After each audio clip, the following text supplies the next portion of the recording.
The stock market has just had its worst 100 days to the start of any presidency for more than 50 years. And almost everywhere you look, things are looking bleak. However, with all that said, there is a way to beat 99% of investors, or most of them at least, by doing a few key things I think even beginners can do. What's funny about this is that all of these things apply no matter when you watch this video, and I could make this same video every single month for the next 100 years. No matter when you watch this, there will always be plenty of things to worry about in the world, and there will always be something that spooks investors or stops them in their tracks. This is the first major reason why people fail. There's always something to react to. Just think about what we've seen recently with the tariff trade war. Tariffs from the US on all countries in the world get announced and they get implemented immediately. The stock market reacts with a huge sell-off over a few days. Trillions of dollars of value are all wiped away, and many investors are left with a huge dent in their investing accounts, which have gone from positive to negative. You then get bombarded by headlines in the financial news media, videos here on YouTube, and even friends and family telling you that you need to do something about your investments. They say that the world is now changing, so therefore you need to change the way you invest. And you need to make those changes as fast as possible. So you think for a second, and then you do decide that you need to make some changes to your investments. For example, everyone's talking about the price of gold now, so you might decide to sell some of your stocks and buy that.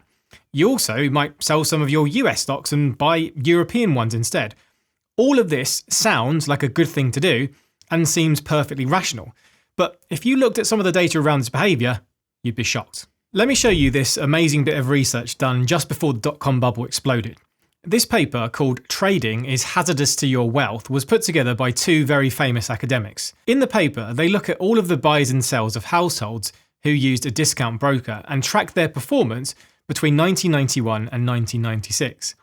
Now, this time period was a boom for US stocks, and between 1991 and 1996, the stock market almost doubled in value.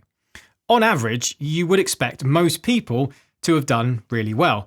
However, the results tell a very different story. Basically, the households who traded the most and made the most changes to their investing portfolios were the ones who ended up performing the worst. It says that those who traded the most earned 11.4% a year compared to the market's return of 17.9%. This is a huge difference, and to just put this into some context for you, here's what that would mean in cash terms.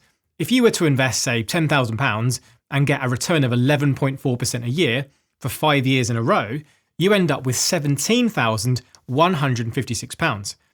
Now, if you did the same thing, but this time got a return of 17.9%, you end up with £22,780. That's more than £1,000 extra each year thrown away because investors keep buying and selling when they should really be doing nothing. I bet since this study was done, things have got even worse for most investors, as it's almost too easy to trade now and make dangerous changes to all of our investing portfolios. Right, the next reason most investors fail is that they choose the wrong investments.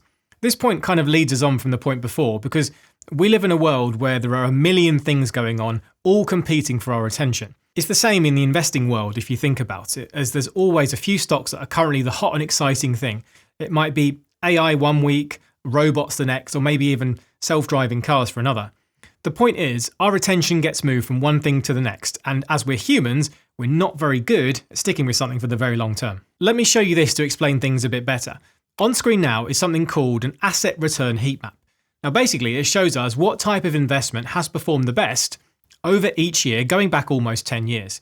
It's got everything from US stocks, commodities, bonds, and everything in between. Now, most investors have a very bad habit of choosing to invest in things because they've performed the best in the most recent past. For example, let's take 2022 here, and we can see that the best performing assets were actually commodities. These will include things like gold, and they had a very good year as the stock market had one of its worst. As you can see, everything in the green boxes had a terrible year, with things like US and Chinese stocks having a real shocker. Now, I remember a lot of people being very bearish on the market at the start of 2023, and many people assumed that stocks would keep going lower and lower because they performed so badly in 2022. However, 2023 comes rolling around, and you can already see what happened by the end of that year. Things pretty much flipped in the opposite direction. Stocks went to the top again, and things like commodities went down to making 0%. Would there have been lots of people out there who missed out on these gains because they chased the past performance of the previous years? Absolutely yes, and all of the data we have backs this up, showing us just how many people use the latest performance, invest in that thing, and then get let down as they expect the same performance to basically continue forever. Now, I can't tell you what to invest in. I'm not a financial advisor, but I will explain an important tip later which can help you get around this problem so you can end up beating most investors yourself. Okay, we're all guilty of this in our lives, and when it comes to investments, it's no different. We've got a huge problem of being overconfident in our own abilities. There's quite a few good stories on this if you look into the research, but let me just give you one example I saw recently. A UK legal firm did a survey of over 1,000 drivers and asked them a series of questions.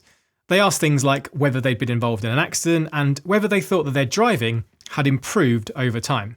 But here's the one thing that caught my attention. They asked the question, how would you rate the quality of your driving? The options were poor, average, fair, good, and excellent. Now, you could argue with the choice of wording here, but I still think the results are quite interesting. 96% of people that responded thought that they were above average as a driver. This is something that's just not possible, and I think we see this with investors as well. Nobody wants to be average, and we can all get carried away with our own abilities. There are plenty of people out there who believe they can jump in and out of the market, timing the bottoms and selling right at the top. These people just sell all of their investments waiting for a crash, which they definitely know is coming soon. The issue is that this, yet again, leads to most people failing. Just take a look at this. Over the long run, if you try to jump in and out of the market and miss some of the best days, you can end up saying goodbye to all of your potential profits. It doesn't take many either, as you can see on screen now. Over periods of 10 years, 20 years, and 30 years, here's what happens when you miss the best 50 days. Now, for some perspective, this is just a tiny percentage of all of the days that you could be trading. And this means that it'll be extremely hard to know when they'll come. You can see here that for both 10 years and 20 years, missing those days actually loses you huge amounts of money on an annual basis. Even for 30 years, missing 50 of the best days leaves you with an annual rate of return of negative 0.06%. Can you imagine making no money every single year for 30 years because you think you're some kind of investing genius? Well, there's plenty of people out there who do just this without really thinking about it. At that point, you would have been better off just leaving your money in a bank account. Right, so if you want to beat 99% of investors, you just need to do the opposite of the points that I've just gone through then? Well, mostly, but there's always a lot more detail to go through. Now here's 3 points I think will put you on a good path to be able to beat 99% of all investors. First up, you've got to resist the urge to keep reacting to news events and stop changing your investments. There will always be a reason to change things up, and it's almost too easy now to change your investments, as you can just pick up your phone and open your favorite investing app. If you keep changing your investments, you're very likely to end up performing really badly in the long run. And remember that you're going to have to time it right every single time you buy in and every single time you sell. There is nobody who can do this on any reliable basis, no matter what they say. Nobody knows the future, and there's no way to know what's ahead. Not even Warren Buffett himself claims to know what the price of any investment is going to be. And he's made plenty of mistakes too, which didn't work out. Remember, if you want to time the market and jump in and out, you not only have to time your sales, but you have to time your buys every single time. If you were able to do this even 60% of the time correctly, you'd not be watching a YouTube video right now, and you'd be one of the wealthiest traders of all time. If it helps, I did read a good tip once, and I can't remember who said it, and they said that if you really want to make a change to your investments, you should at least sleep on it or wait 48 hours. If after that time you still want to make that trade and make that change, then you can go ahead, and it might all seem sound. Then you'll probably make a better decision than trying to rush into things. Stop reacting to the news in the short term and start changing your mind to focus on the long term. Always easier said than done, but it still needs to be said. Next up, this is one of the fundamentals of being a good investor, and it leads on from a point I spoke about earlier. Famous economist Harry Markowitz said that diversification is the only free lunch in investing, so this is a really, really key point.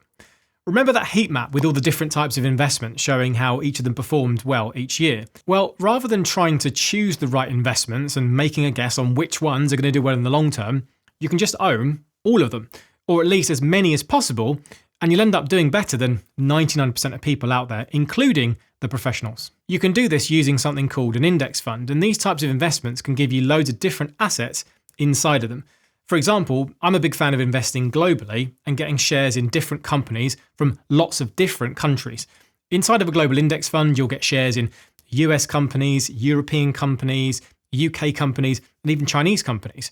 So you don't need to take time guessing which ones are going to do well this year or 10 years from now. The crazy thing is that owning all the stocks together in a global index fund can outperform most professional investors. The stats don't lie, but people keep believing that they are somehow amazing at investing, just like they think they're the best drivers on the road. Now, I've done lots of videos to help you. If you do want to look around for which index funds to buy here in the UK, I'll make sure to leave that video at the end, alongside a video helping you get started investing if you haven't already. Now, finally, leading on nicely from the previous point, you've got to stay humble with this thing. Whether you have the highest IQ known to man or assemble rockets for a living, this has absolutely nothing to do with how good you are with your own personal finances, including your investments. It doesn't matter if you're an expert accountant and can analyze a company in your sleep. Nobody in this world knows the future and can predict the moves of the stock market. Let me leave you with another great study. It's called Boys Will Be Boys, Gender, Overconfidence and Common Stock Investment. This might be a couple of decades old now, but the results will almost certainly ring true forever. In this paper, the authors compare the trading habits and performance of men and women. They look at 35,000 households between 1991 and 1997 over in the US. Now, remember from the earlier study, if you know your stock market history, you'll know that this was a great time for the market and you didn't need to do anything to get very good returns before leading up to the dot-com bubble. The findings of the report are very interesting, and there's two key things I wanted to highlight here. Firstly, they found that men trade 45% more than women, and alongside that, they turn over their account 1.5 times more than women as well. This means that men are changing their investments all of the time, even though buying and holding for many years would have been a much better strategy. The sad thing is that this ends up costing them a lot in potential returns. The study concludes that this trading reduces men's net returns by 2.65 percentage points a year, as opposed to 1.72 percentage points for women. I think the final line of the paper is really all we need to take away from it. We believe that there is a simple and powerful explanation for the high levels of counterproductive trading in financial markets: overconfidence. Stay humble. I'll see you in the next video. Happy investing.